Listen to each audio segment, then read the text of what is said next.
ورونو یو سړی و نو ډېر ښه انسان ځوان و واده یې نه و کړی.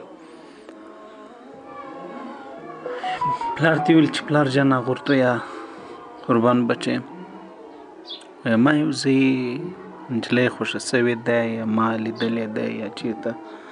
مور یا مشرې خور یا بل چا دغه صفاتو یادونه راته کړې ده نو ستا که مشوره یې موږ ته اجازه راکړه که نه ته زما پر ځای مرکه ورته وکړه چې دا دوستي وشي. په دغه ځای خوښ دی. اسلام کې یو ټکی دام دی چې خوښ ته وکتل شي او اجازه واخیستل شي معلومه شي نه.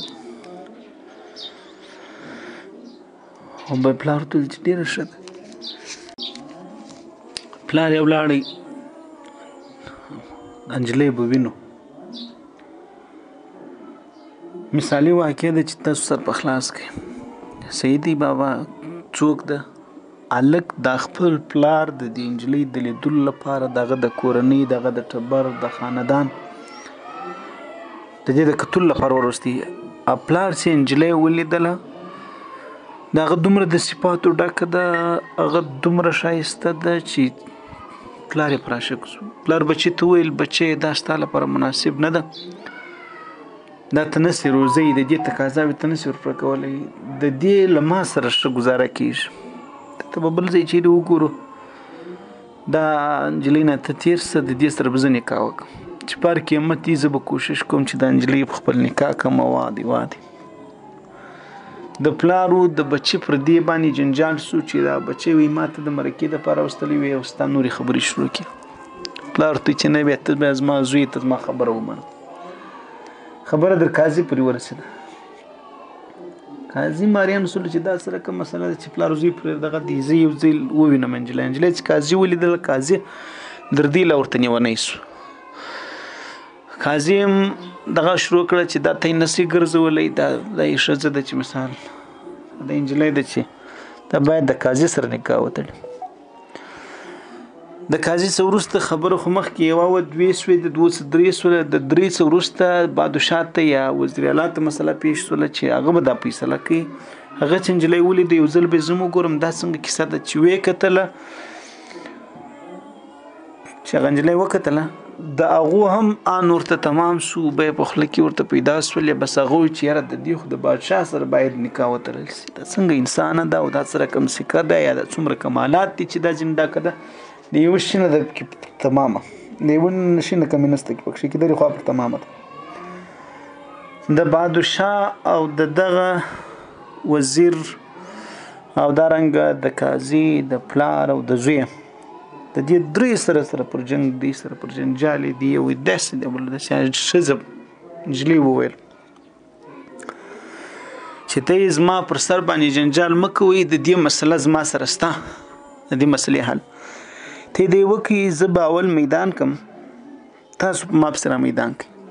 که په تاسو کې هر یو په ما پسې را ورسېدلاست هغه به له ما سره نکاح کوي هغه که غاله کوي هغه که پلار یې هغه که قاضي که بادشاه که وزیر اعلی او که چېرته داسې بل یې وي راځئ را منډه کړئ. نجلۍ چې پل واخیستې دومره چسپه ده دومره چالاکه ده چې د دې یو قدم د دې دوه درې قدمه نه پسې رسېږي منډه منډه منډه منډه یو ځای که ډېر راغلی دې ګرد ورېله شوه نجلۍ تر تېره شول تر وغورځېده ټوپک خواته ورته ودرېده. در دې ځای پورې دا واقع خو تاسو واورېدله مطلب په دې واقع کې دا دی ما درته ویل چې دا مثالي دغه نجلۍ ورته ویل ته ما پېژندئ ته یا وایي زه دنیا یم نن د دنیا ته د ټینګې نه زه یم چې زه ملا یم نه ته یې چې ته امي یې نه بادشاه دی نه ګدا دی نه امیر صاحب دی نه فقیر صاحب دی نه تبلیغي دی ګردو لمن پسې راپورته کړې ده نو کله چې نبي کریم علیه الصلاة والسلام برعکس فرمایي لا تحب الدنیا فتکون من الخاسرین دی مه ګرځوئ چې همدغه د دنیا او آخرت وګرځېږي دا د مقصد د زندګۍ وګرځي لکه نن چې موږ ډېره ګرځولې دی د ضرورت شی د ضرورت شی اوس په کور کې د ضرورت نور شیان هم شته اور د ضرورت شی دی نو څوک ټول عمر دی کړي دي چې ټول عمر یې په سوچ کې دی چې اور به څنګه بلوم اور به څنګه کوم دا د پیدا هم خلک ځینې پر کور کې اور یې د ګیس په شکل کې د بوټو په شکل کې بلې که نه نو دې خلک نه دي کړي چې به اور پسې مري نو د ضرورت شی کې وګرځي دغسې د اودسمات ځای دی د په کور کې د ضرورت شی دی نو څوک ګرد عمر په اودسمات په ځای کې اوسېدلی دلته کې بیت سوی دلته خوراک او څښاک یې ملتی کور په نیمګړی دومره ضروري دی دا شی ورس په کور وکړي لیکن زما ګرانو عزتمن درونو نو هغه ورته ویلي چې که زه تاسو تر ضرورته پورې ګرځولې ولئ بس ضرورت ولري دغه ښځو کې څه فرق یا بله مغه رقم ده بله مغه رقم ده بله مغه رقم ده که د کیسې یو رقم کیسه ده نو بیا به تاسو غاښونه نه وتل نو چونکې چې موږ تاسو دغسې په ړندو سترګو بس پروموټان ورته چوکو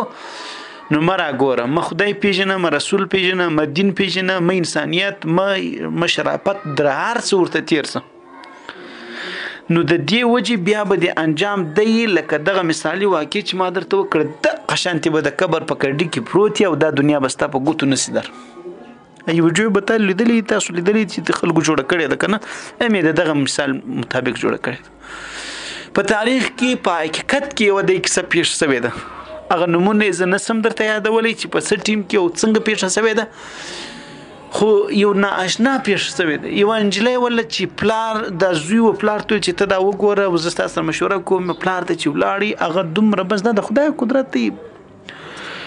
دا نااشنا انسان وله دی نااشنا انسان دی نااشنا خدای پاک نه وله د دغه پیدا کړی و مخلوق چې هغه پلار یې دا هیر سو چې زه په چشم سره راغلی هغه ورته مرکه وکړم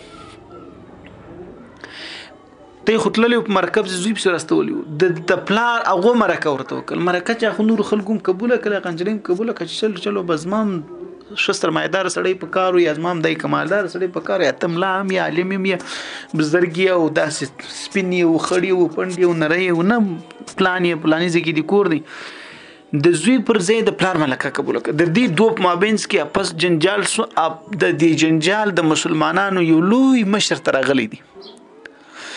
بیا قاضي ته پسې راغلی دی قاضي ته چې پسې راغلی دی قاضي سوچ فکر ورته کړی دی قاضي ورته ویلی دی چې یاره دا خو ستې لپاره مناسبه نه ده بیا ستې د مابین جنجال هم دی راځي چې دا زموږ لپاره مناسبه ده یو قاضي سره باید ولئ دا دی بادشاه سره باید ولئ هغه دې په نکاح کړی وی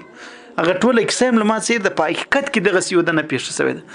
د هغسې وروسته یو لوی بادشاه ته هغه ته مسله راغلې ده بادشاه چې د هغو سکه لیدلې ده هغو ته څنګه ښځه ده چې ته درې سره پر بند سوي یاست چې لیدلې ده یقیني هغه بادشاه هم درته منع کړې ده دا کاشکې له موږ سره ولې ته دغه هلک څه کوې ته دا بل څه کوې ته دا بل څه کوې خدا بندګۍ ته خو د باید د بادشاه سره ولې او هغه نو هلکانو هغه هلک و پلار ته ویلي ولې چې تاسو دی وکړئ زه به تاسو ته پیسې درکړم ته یې در دې تېر شي نو زما ګرانو عزتمند ورونو نو ما درته دې مقصدي خبره دا وله چې دې پیسو ته څوک د ټینګې نه دي نو کله کله خدای ناکرده که دې مقصد وګرځوله لکه نن زموږ ډېر ورونه او دوستان داسې دي نو موږ خو به ګرده قبر ته ځو